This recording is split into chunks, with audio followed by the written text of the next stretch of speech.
এখন মনে করেন আপনি আপনার শ্বশুরের পাও ধরে সালাম করলেন। সালাম যদি হয় পাও ধরে সালাম করা, তাহলে শ্বশুর সালামের কি দিতে হবে? জবাব। তাহলে শ্বশুর কি ধরবে? বুঝেন নাই কথা?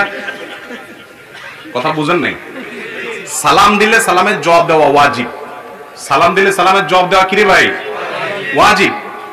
এখন সালামের জবাবে আল্লাহ বলছেন যতটুকু দিয়ে সালাম দিবে জবাবে তার চেয়ে একটু এক কাঠি আগে থাকতে হবে, বাড়ায় দিতে হবে। হ্যাঁ, আসসালামু আলাইকুম বলছে, তুমি জবাবে বলবা আসসালামু আলাইকুম ওয়া রাহমাতুল্লাহ। কেউ আসসালামু আলাইকুম ওয়া রাহমাতুল্লাহ বলছে, তুমি জবাবে বলবা ওয়া আলাইকুম আসসালাম ওয়া রাহমাতুল্লাহি ওয়া বারাকাতুহু। একটু বাড়ায় বলা উত্তম, কমপক্ষে অতটুকু। তাহলে এবার আপনি আপনার শ্বশুরকে পা ধরে সালাম দিলেন, আব্বার সালাম, আপনি শ্বশুর মানুষ, ওনাকে সালাম দিলেন পাও ধরে। এবার সালাম, শ্বশুরের সালাম দিলে সালামের জবাব দেওয়া লাগে না?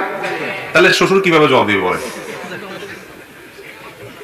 আল্লাহ বলছেন সালাম যতটুকু দিয়ে দাও ততটুকু দিয়ে ফেরত দাও, অথবা তার চেয়ে বাড়ায় দাও, না পারলে অতটুকু দাও।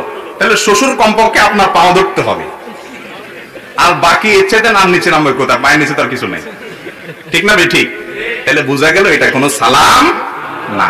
সালাম হবে মুখে ভাই, সালামের সাথে পায়ের কি সম্পর্ক? যদি পাও দিয়ে সালাম দেন তাহলে জবাব দেওয়ার কোনো রাস্তা থাকবে না।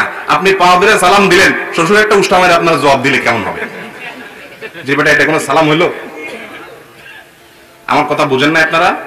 এই জন্য ভাই সালামের সুন্নাহ সম্মত পদ্ধতি হলো মুখ দিয়ে সালাম দিতে হবে। কি দিয়ে সালাম দিতে হবে? কোরআন হাদিস আমাদেরকে সালাম শিখেছেন মুখ দিয়া। সালাম হলো শান্তির দোয়া, এখানে পাও ধরার সাথে কোনো সম্পর্ক নাই।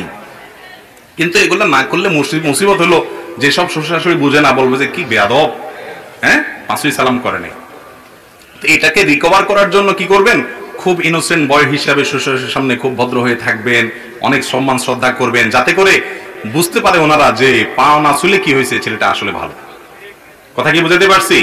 এখন পাঁচই সালাম করলেন না, বেচারা এমনি মনে কষ্ট যে মনে বেয়াদব বেয়াদব, আবার চললেন একটু বেশি উড়া উড়া ভাব, তো বলবে পুরাই আমার মেয়ের কপালে আজকে কি পড়ছে, ঠিক না? ঠিক।